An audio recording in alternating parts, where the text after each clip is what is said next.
what's your favorite piece to make? I call it Adum Krua. Adum Krua. But don't you think the business being too much focused in the business side would dilute the creativity? I don't think so. So do you ever conflict with the idea the client has? No, I don't take design from clients. So would you say you were, should I say, always drawn to the fashion space? I've always been that person who loves dressing up. How do you feel about imposter syndrome? There are a lot of people who are doing this, okay, and there are a lot of people who know how to do this, and they are not consistent. What is one fashion rule that you always break? So fashion isn't just about clothing. For many, it's about an identity, influence, power, and for some too, it's about building a legacy. But how do you build legacy in an industry that is moving with lightning speed? How do you take an idea, a vision in your mind, and bring it into life? Atto Andoh has the answers. For the past 7 years, he has built one of the most influential fashion houses in Ghana, Atto Andoh, and he has served countless clients in the bespoke space. So today, join us as we delve into his story, the challenges, the highs, the lows, and how he's been able to stand tall in this field. It's the GOATTalk by Albert, and today my guest is Atto Andoh. Cheers and join us. All right, Atto, thank you so much. Welcome to the GOATTalk Podcast. How are you doing? Fine, thanks. How are you? Fantastic. I think today is a Saturday. I don't know when this is going out, but I'm super excited to have you here. We're going to delve into a lot, and I hope you're ready. Let's see. I didn't really go through the stuff, but yeah, let's just talk. Fantastic. So I always like to take it back to where the first spark is made. The moment where people say, okay, this is what I really want to do. So I want to find out from you, Atto, where did this all begin? For the Atto Andoh brand, Atto Andoh himself, where did this all begin? For the Atto Andoh brand and the clothing brand, I started, let's say, somewhere 2018. But I've been doing fashion stuff for like a really long time. Right. Yeah. Since I was in high school, like I'm the one who always be like, oh, Charlie, I have some jeans, so what's up? Yeah. Like anytime the boys are going somewhere, like they'll call me, Charlie, what should we wear for this party? So like you're the go-to guy. Yeah, like I've been doing styling, like I've been selling small pieces for like a really long time. Atto Andoh actually started in 2019. 2019. So I started a first clothing brand, which was Zebra. Yes. What were you guys into? Well, like it was more of the kaftans, like shirts, pants. Yeah. So like I had some friends that I started with. Okay, right. Yeah. So I started with them, and I don't know, like as time was going, and I don't know, like boys. Like, yeah. So I was like, okay. They felt like it was more like my interest, because they had their clothing brand and I wanted to do mine as well, but I wanted to work as their tailor. Right. Yes, I wanted to work as their tailor. So most of the time, like they'll take me to go and see their clients. Mm-hmm. Yes, and I also do have my clients. So like, I don't know, like it was more like how do you call it? Is it? They have a term for this. Is a conflict of interest. Okay, so they wanted to do their stuff, and you also wanted to do your own stuff, right? Stuff. So that's actually how come I departed from Zebra and I started my own clothing brand. So most of my clients from Atto Andoh were Zebra clients. Oh, so you just transitioned them into the new brand? I didn't transition them per se, but most of them wanted the Zebra tailor. So like yeah, I think that like maybe I'm sure they tried doing it, and most of the clients were like, oh no, we want the first Zebra tailor. Zebra, yeah. So like most of them, so sometimes like they'll just be like, okay, this is number, like just take it and like just go see him. So like that's how come like I started like Atto Andoh proper. Yeah, right. Proper. So would you say you were should I say, always drawn to the fashion space from the time you were a child, or where was your first bit of inspiration from? I've always been that person who loves dressing up. Like, yeah, even way back when I was in uni, stuff like that. Like I'm always noticed for the way I appear. Like, yeah. Like, so people see you and they say, this guy, there's something to him. Yeah, like it's even lately like You've toned down a bit for them. Yeah, I'm not really into like the dressing up anymore. But back then when I was in uni, like I always wear my short shorts, like t-shirts, like stuff like every day. Like Right. Yeah, so people have always known me for that. Yeah, so maybe way back as maybe like junior high, like SHS, like uni, like I've always been that guy. Like even in uni, like even in high school, like I used to even sell shoes, like t-shirts. Like I've always been in the space. Right. But tailoring, let's say I developed the love for tailoring around 2017. So 2017. Yeah, so it's actually started like I used to sell clothes. Okay? Right. I used to have a lot of guys that like maybe like sometimes like I'll pack stuff. So it's like a booth, like car booth, like boutique or something. At that time I didn't even have a car. Yeah. So it was so like on your feet. Like Yeah. a bag, Oh, bag. Okay. It's more like a bag, and sometimes I'll use my mom's car. Yeah, something like that. Right. But yeah, so it all started like I went to see a friend at that time. It was 2017. Like this kind of tailoring was not really something that was people out there, were like 15, 16, 17. It was not something like like you just go to the tailor and you just get your stuff done. The usual tailor we all have in our neighborhood. Like the usual tailor you all have it. So I went to the guy's office and like he had a really nice office at East Legon. That time is he's a very good friend. Even as and now, like we are friends. He's called Kumi. Right. Mason Hardman. That was the name right. of the band. I don't know if you've seen it before. I think I have. So I went to Kumi's place and like I really fell in love with what he was doing. Like I just felt like. So he was like, was he a fashion guy too? Yeah. Like he's a fashion designer, more like what I'm doing. Right. So like I just went to sell stuff to him, like my jeans and t-shirts, shirts, stuff like that. Cause obviously like he likes dressing up. Right. So like if he needs anything, like he'll call me. Like I'll go there. So anytime I go, like I'll be like, oh, Charlie, make a day here small. Right. Just take some inspiration off what he was doing. I actually loved it. Like I was like, oh, so you can even have tailors work for you and you design something. And I was like, okay, I feel like this is a brilliant idea. This is something that like you could explore. I see myself doing. And I was like, I definitely know how to dress up. Like I have a lot of boys who are always asking me for stuff. So then, why don't I try something like right? This? So did you have any prior actual tailor like training, or was it like self-taught? No, like I didn't have any tailoring skills then. So I actually learned the small things I know from my first tailor that I employed. Right. Yes. Right. So this is more or less like self-taught in some sense. Yes, more like self-taught. But he taught me a lot of things. Like he taught me how to pattern a trousers. Because most of the time, like I was working with him. Right. Yeah, like always on the ground with him, seeing how he does his stuff. Yes, cause so it was me and him. Like it was me and him who started.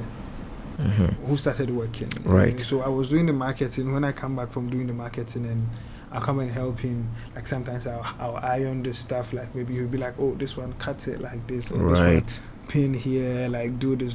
So it was just me. And so it's some form of should I say apprenticeship, but it's unofficial, like informal apprenticeship. Yes. So Atto, we always have this theme, or should I say this kind of mentality in Africa. I know they're looking for you. Atto's phone is buzzing crazily here. Okay. So there's always the theme or the mentality that people have that creative space is not really like a real career path. When did you decide that this was going to be the path you're going to take in fashion? Oh, I think when I did. So I think when was it? 2018.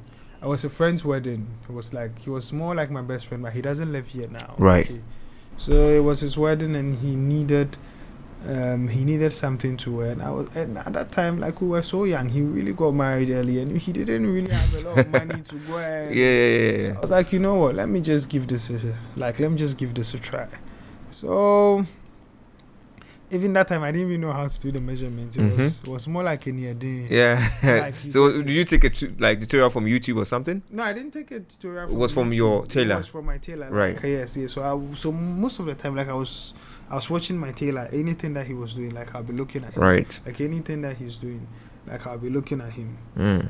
So he taught me how to do the measurements, and I learned on the job. Like, most of my experiences and most of my skills, I learned on the job. Like, shout out to that tailor. I mean, he's done us. Like, I still work good. with him now. He's more like my studio manager now. Like, oh. Yeah, like, he handles. You took him along with the dream. Oh, I have been with him. I've been working with him for the past 7 years.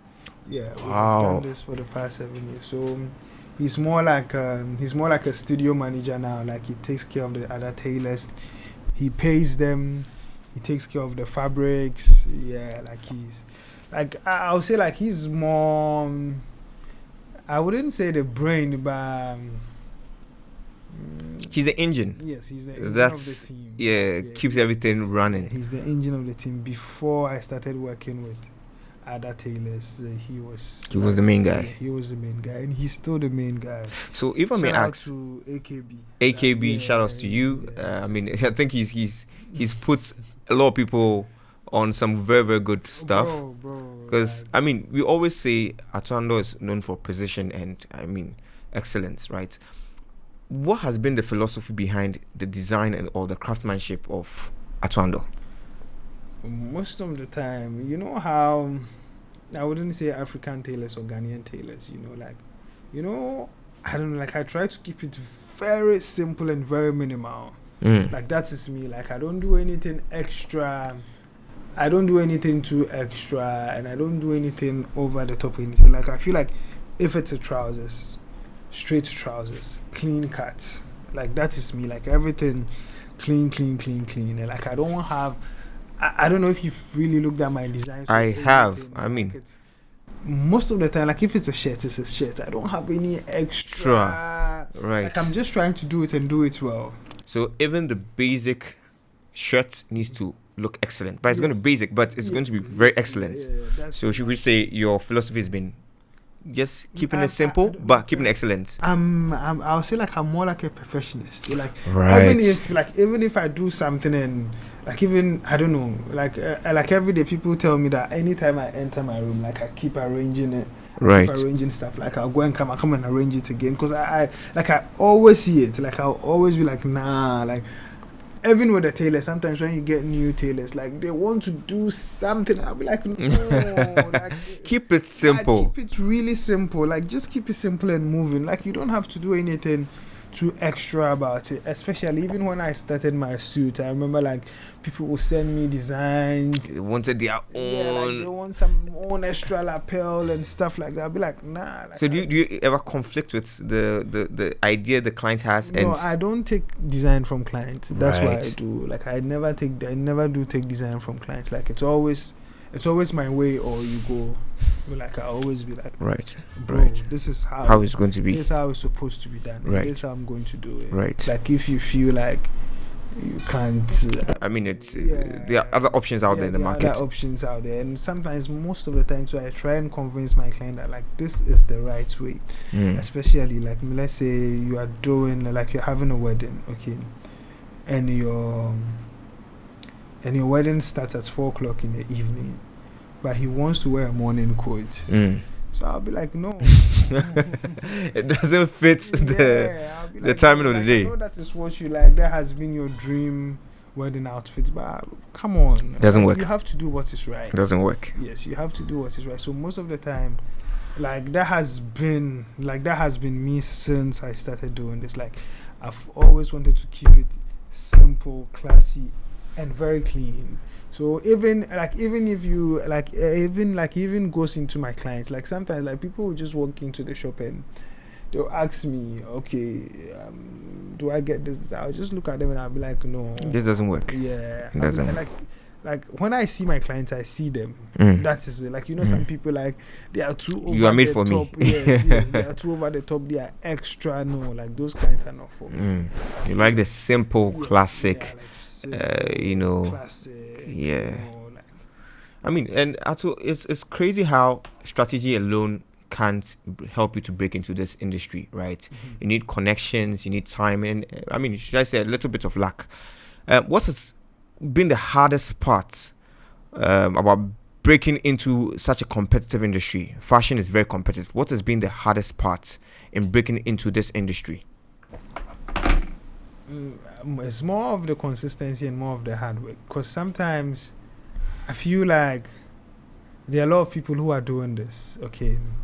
And there are a lot of people who know how to do this and they are not consistent. That is how I feel. And mostly people are consistent, but they are not hardworking. Do you understand what I'm saying? Take me deeper. Okay. So me, Atto Andoh, let's say we started from, let's say, North Legon. Right. I have designers that I started with them at North Legon, and they feel like, okay, we have 20 clients a week. The money is good.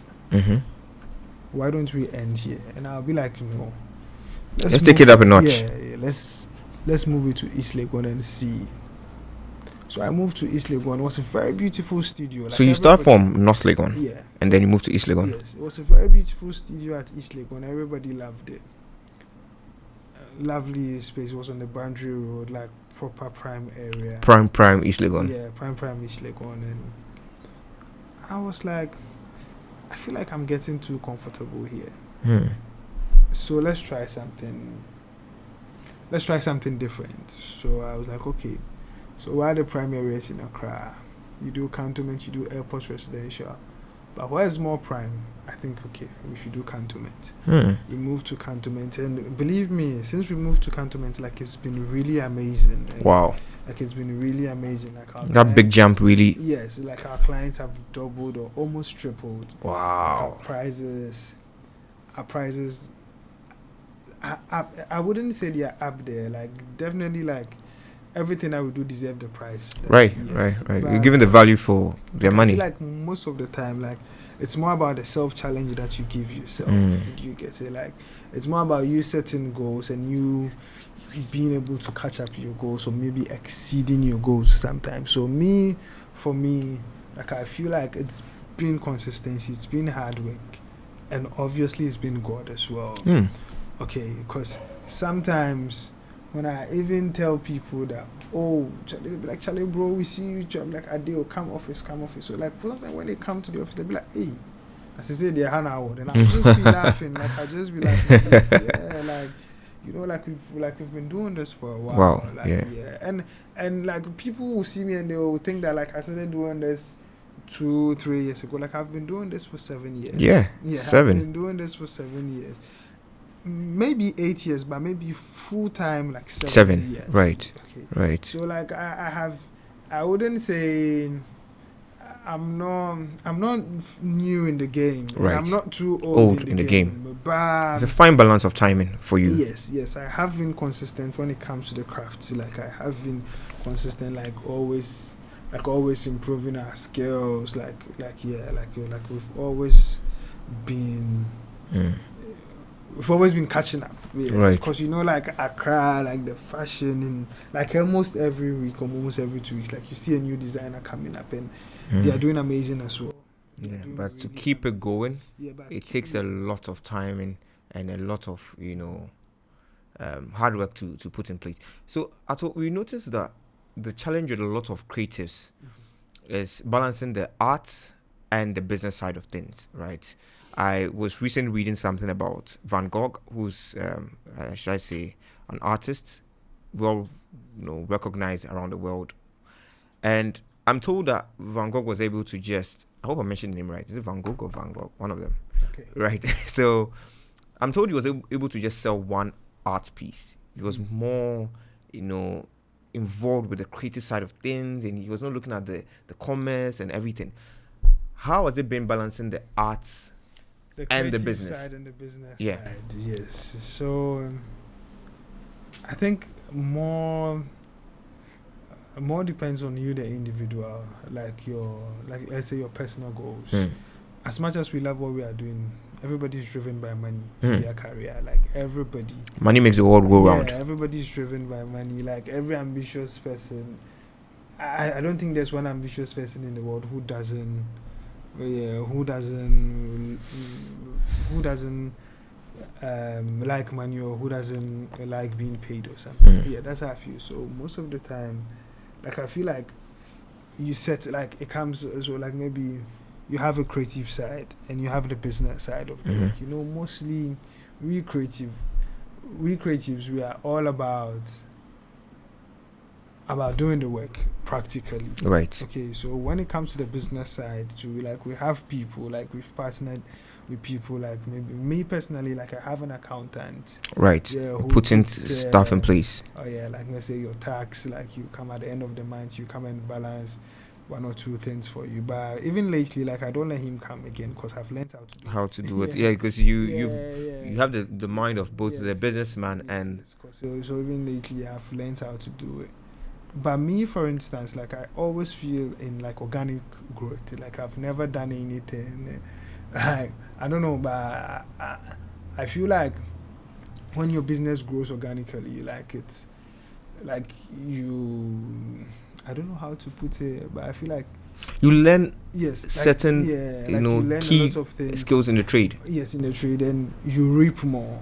Do you get it? Because I feel like if you fuel it or if you manure it, like always, like maybe like celebrity adverts, like Instagram adverts, like, it's all in people's faces. But if it's not there again, are they still going to come? Right. Yes. Right. So me, for instance, when it comes to the business side, at first, like I hired an accountant. My first accountant I hired was around 2020.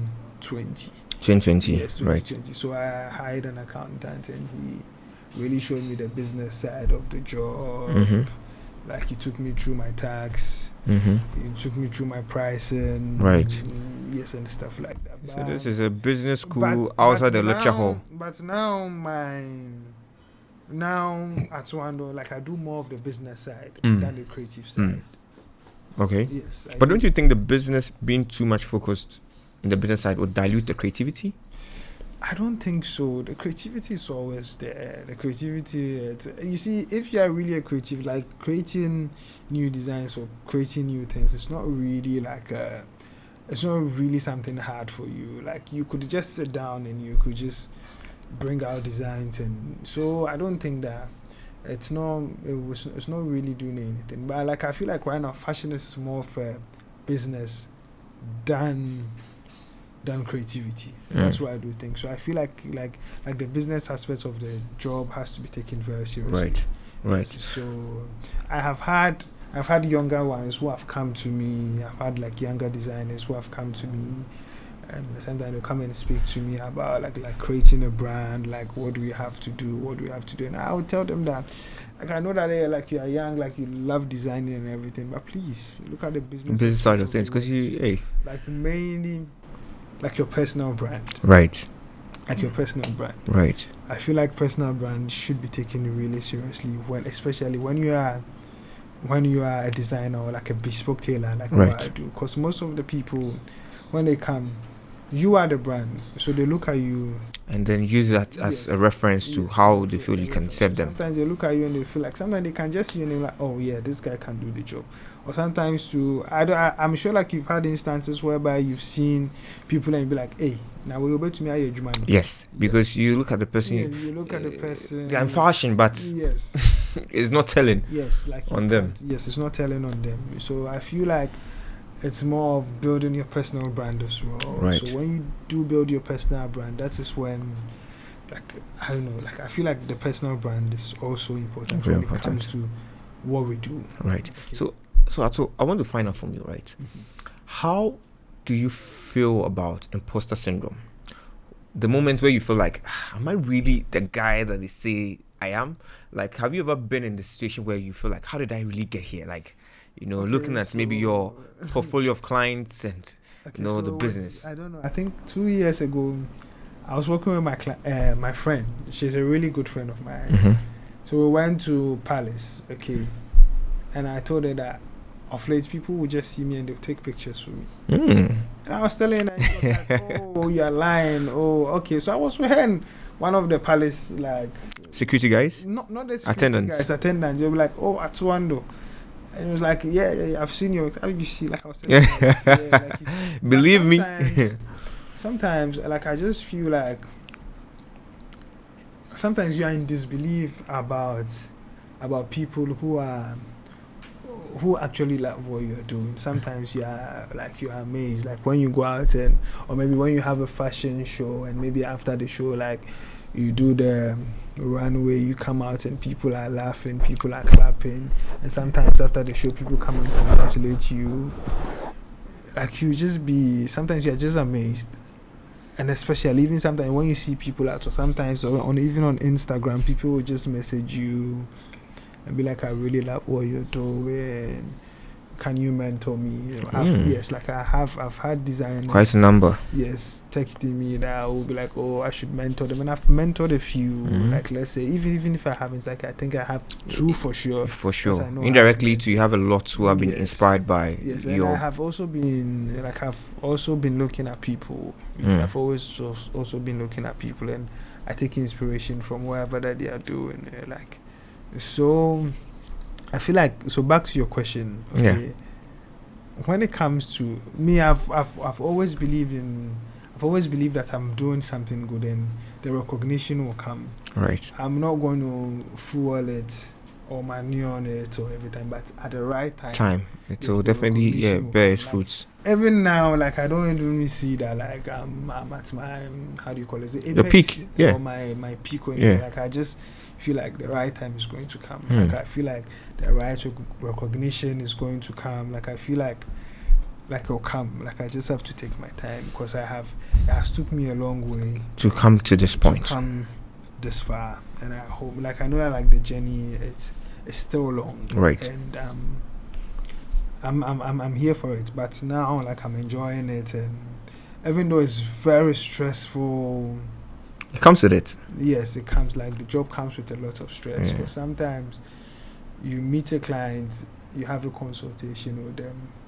they'll be like, okay, I want this,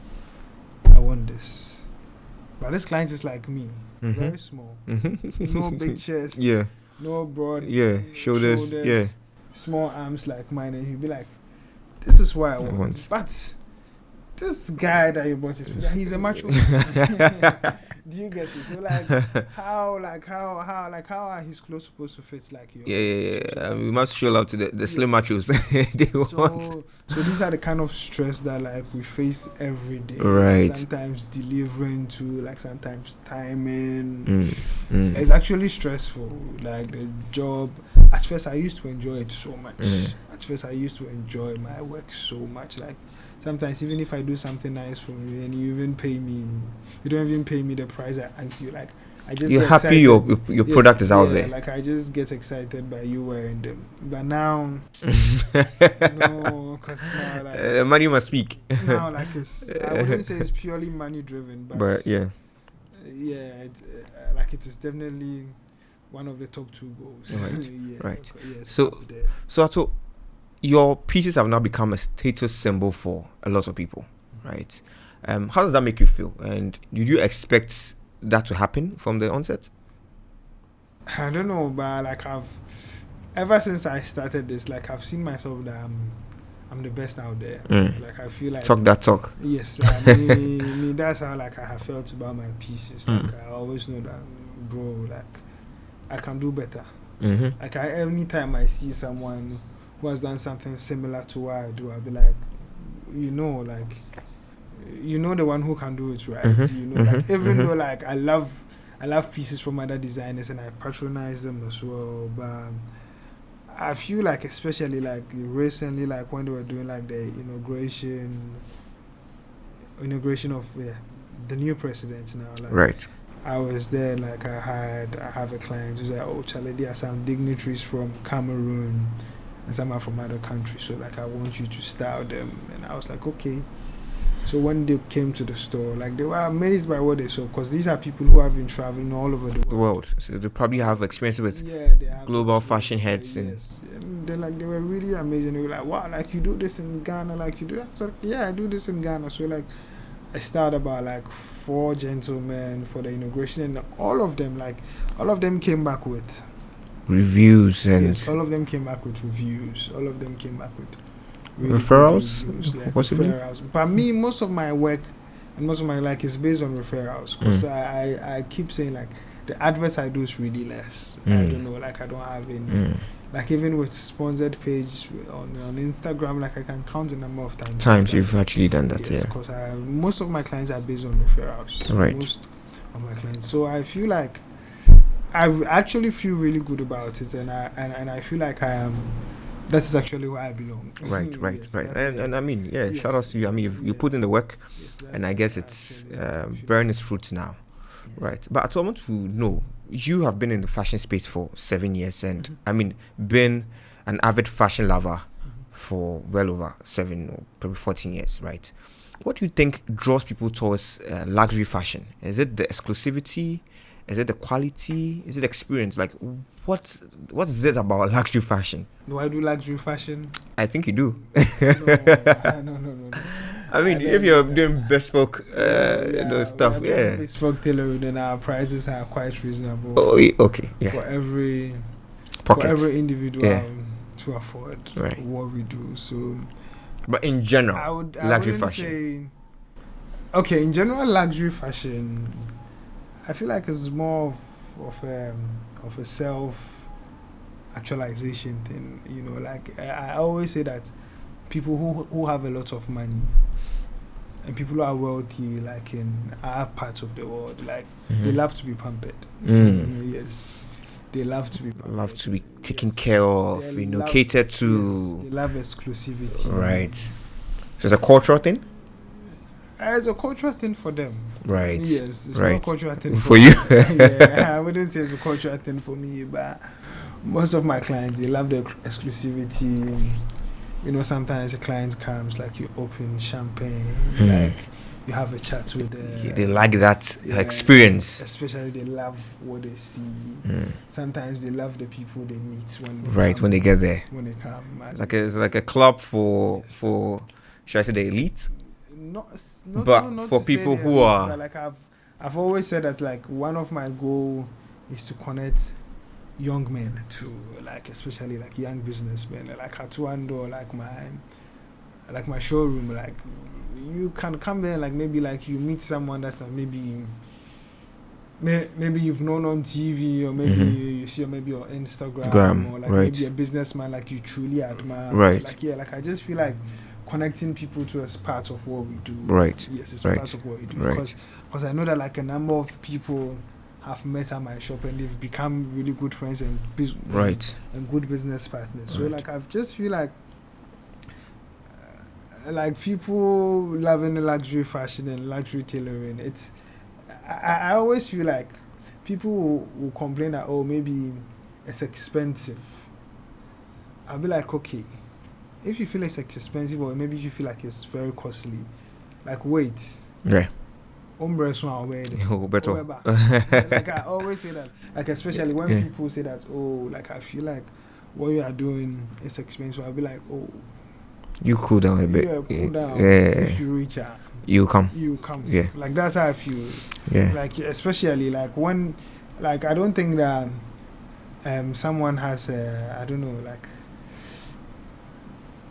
when you look at all these big designers in Accra, like nobody's forcing you to go there. True. Yeah, nobody's. I mean, there are many options on the road. There are many options on the road, but if you truly feel there's a value they can gain, there's a value in the luxury, and you really want to pay for the service. An experience that comes along with luxury tailoring, or that comes with the bespoke tailoring. Like definitely we have just a few names around to choose from. Right. So I feel like it's not I feel like people haven't developed the love for it all of a sudden, but I just feel like people who know that this is what I deserve. Yes. Yes, people who know like, okay. I know some people even get some of your stuff after maybe sealing a deal. Yes. Sealing a major deal, they feel like, So, hey, like, this if you is feel like like, a okay. gift for myself. Yes, if you feel like maybe you have a meeting with a very affluent person in society and you be like, Charlie, I want to look the part. you want to look the part. Mm-hmm. And you know, like I get people who actually become friends from wearing my pieces. Yes. They meet each other and Yeah, they're like, they meet that's each an other Atto and Andoh they'll be piece. like, yeah.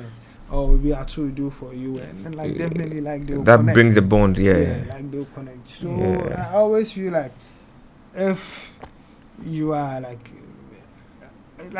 like you would come when the You time come is the- right, yeah, you yeah. come. Especially like when I started doing this, like all the people that I wrote in my books that I'll be doing stuff for, You've done it. they just came. Like I didn't speak to somebody to get them or anything. I was like, okay, I'm doing my hard work. My work will speak for itself. For itself, right. And I'm going to get everyone that I'm supposed to Right. get, or everyone that I want to be doing stuff for. Right. So like, it's been. I always feel like it's not about people loving luxury fashion. People have always loved luxury. Luxury, fashion. yeah. Like yes, At all stages of our human yes, evolution, like, yeah. like I don't think that somebody loves suffering in this world. Yeah. Not at all. Yeah, I Not don't at all. think that, 'cause Yeah. so if you can come to a nice place, they'll show you fabric samples. Yeah. Give you a really Really. nice drink. And talking about the experience, Mhm. I mean, when my brother was actually, making his fitting for his wedding, I mean, Atto Andoh, you did an incredible piece for him. Mhm. I mean, the experience, I happened to tag along with him. I Mhm. came around, we had a great conversation, and the experience of your shop, I think it leaves something on you. Once you step into that shop, I don't when you leave, Mhm. kind of take something with it. Tell me about that whole experience or how you crafted that space so that people who come in there can always say that, I'd love to visit this place again. Okay, so let's say I like nice things. Okay, I wouldn't say like I love luxury or like anything, but I just like nice things. Okay, so me building my new showroom, like where you came, I wanted somewhere that, let's say, like you could actually feel the brand and have an experience with Right. the brand. Okay, so when you come, like you get a bit of art. You get a bit of art. So if you're an art lover, like Yeah, you can have pieces to have conversations yes, about. you can have pieces to have conversations about. We have a little bar. Mm. So if you are that kind of person, So it's like a gentleman's quarter. yes, it's like a gentleman's lounge. Yeah, Yes. yeah. So if you love something for the scenery ladies too, too. I mean, the ladies too yeah, can come out. if you love the sceneries too, you can just step outside, See look at the it, lawns, yeah, look exactly. at the grass, like yes, like I just feel like it's something that like a lot of thought process went into it when we're building the new store. But it's been a lovely experience. Yes, it's been a lovely experience, and you should actually look for Atto Andoh bringing you more. So Atto, we have we've seen quite a number of African brands and fashion houses making a global mark. Right. What do you think is fueling that? Because we know music is now taking over. African music is taking over globally, but we see the fashion side of things also creeping in and taking over globally. What do you think is fueling this new wave? I think like lately it's really cool to be African. It's cool to be African, yeah. Yeah, like it's really cool to be African, like especially when you are African and you've lived here. Yeah, you have the experience of living. Like people love telling the success stories of like the underdog. Yes, like things that started in Africa. Right. And it was just quite recently that people actually realized that like people in Africa too can do great things. Yeah. Okay. So like I don't think that, especially when it comes to fashion. Okay. When people like, let's say people who live in the States and like maybe who live in like maybe the UK or something, like when they come here and you are able to give them that feel that they cannot, I wouldn't say they cannot afford, but like that feel that like they find it's very hard to get it there. Mm-hmm. Do you get it? Mm-hmm. So like if they are finding it very hard to get it there, and they come here and they get it very easily. It gives them a difference. Yes, and they get it very comfortable as well. So I feel like, so that is when like they begin to like look into it more, like what are these guys capable of doing? Do you get it? Mm-hmm. So like that's how come like, and everybody wants to be like, oh, like I got this from the African designer. Like I feel like it gives some exclusivity to it. Some exclusivity to it, especially in their side of the world. You know, like when was it? Like like 2019, the year of return. Like that was a big year. That was when my business actually like picked off like really well. Was it mostly from the diaspora? Yes, it was mostly from the people who don't live here. Because I had this client. I think he was an ambassador for diaspora. I don't know, something. Yeah. Jake Yeah. Diako. Right. Yes.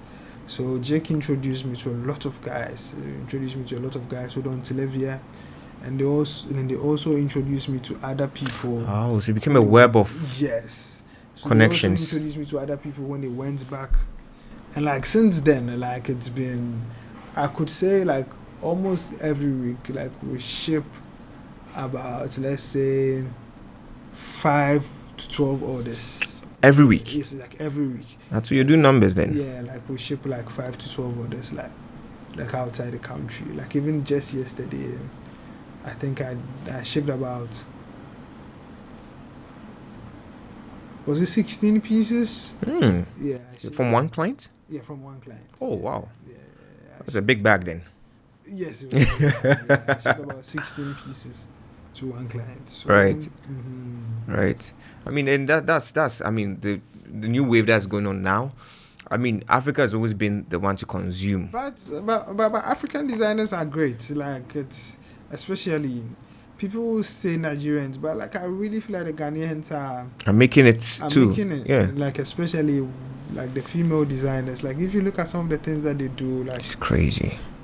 It's lovely. Yeah, like you can compare it to all the big brands who are out globally. There. Yeah, I wouldn't mention names or maybe point, but I feel like wherever that they do in the West, like wherever they are doing in the West, like England, France, like I feel like we are also doing it here. Like we are also doing it here. So I feel like people actually loving African brands. It was just a matter of time. Do you get it? For them to just catch on to that wave. Yeah. It was just a matter of time for them to catch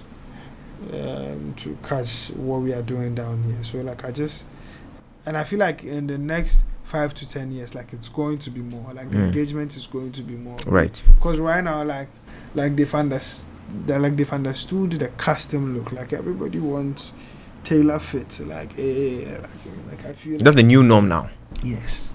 Right. Like even because even some of the designers can even tailor t-shirts, polo shirts. Yeah, they're doing it. I mean, this is what we've always bought or exported or imported from the West. And I think if we can have fashion houses doing the same here in Ghana, I think it takes.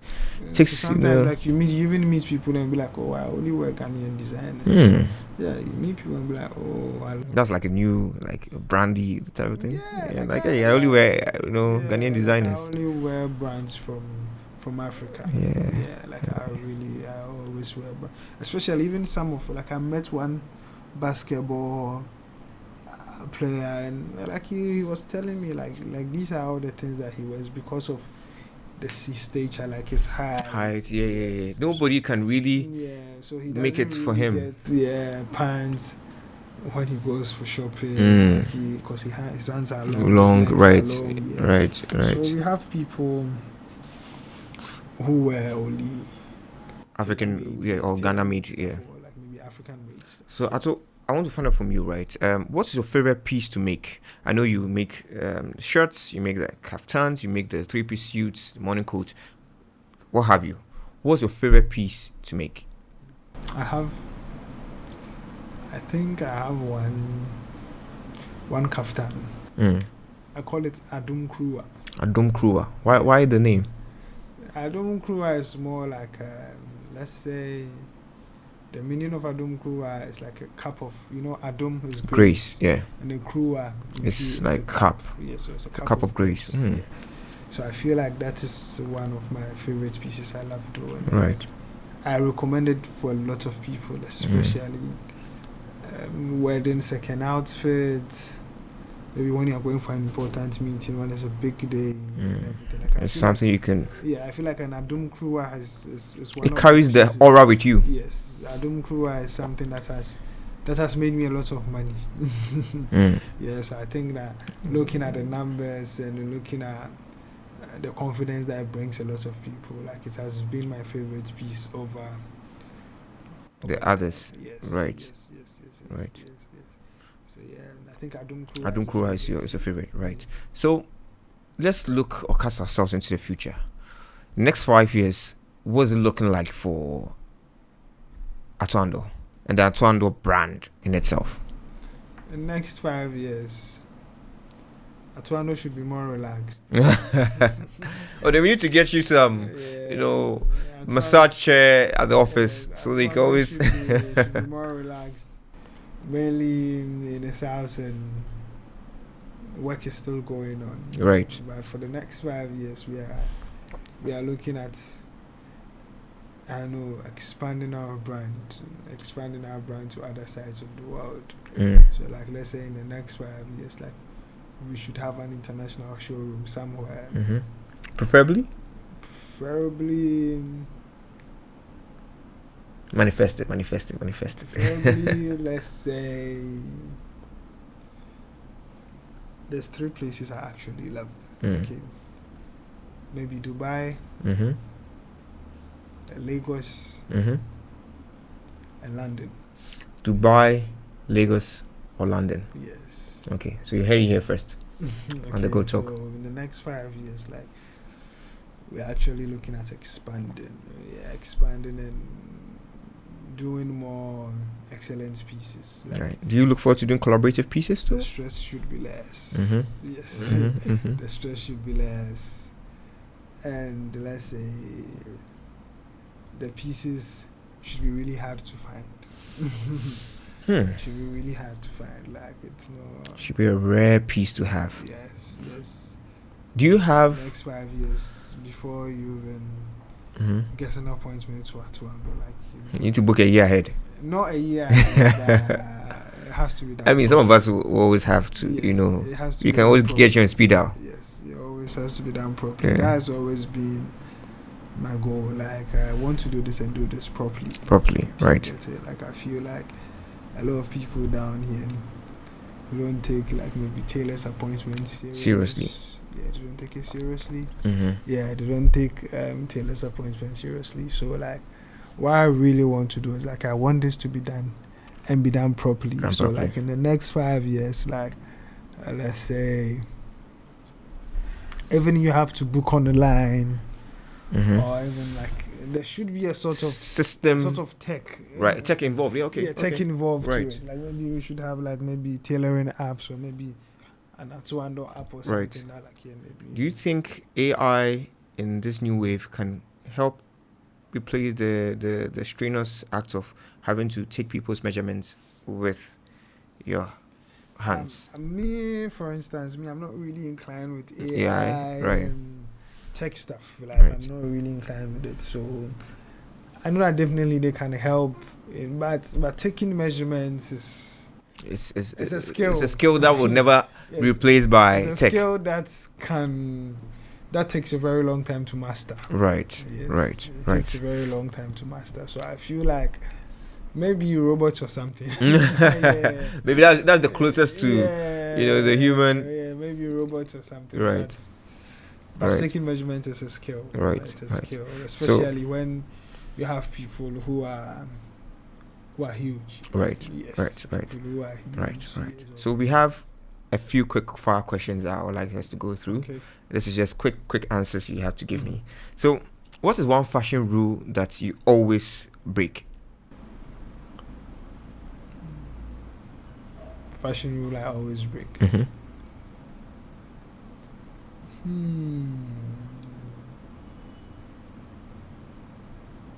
I actually break a lot of rules when it comes to fashion.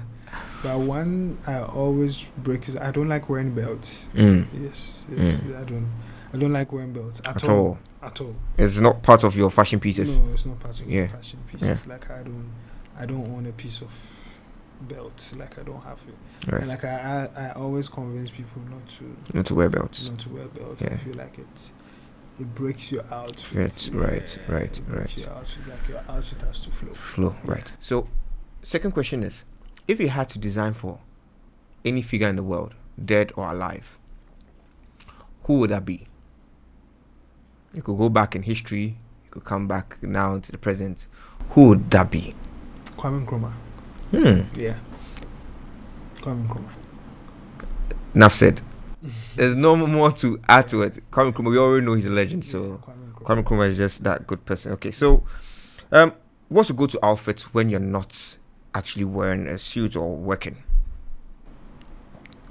No, my go-to outfit, I really like wearing short shorts. Yes, really short shorts.